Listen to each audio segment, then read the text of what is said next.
we're just going to lean this way a little. Lean this way a little. Oh, you feel how stiff that is? Mm-hmm. Okay, so do something a little different here you're not used to. Okay. But it's going to feel really good. We're going to go just like this here. It's an adjustment. It's just a little bit different angle than you're probably used to. So you're just going to relax your head in my hand. There you go.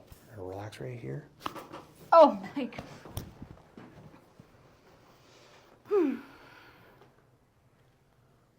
Yeah, that's different. Right? Yeah.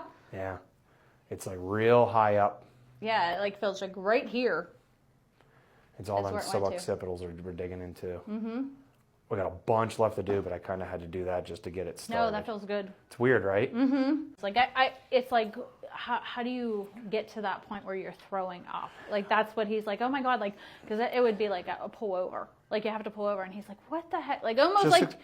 I don't want to say that he feels that I'm faking, but it's like, it can't be that bad. Just tell him, say, okay, I'm going to show you what this feels like. Tonight, I'm going to force you to drink 35 beers, and then tomorrow I'm going to make you have to be productive as soon as you wake up. Yeah. And when you puke in the yard, I'm going to say, Yeah. it's conceptually the same feeling, where you're like, oh my, everything hurts, and you're like,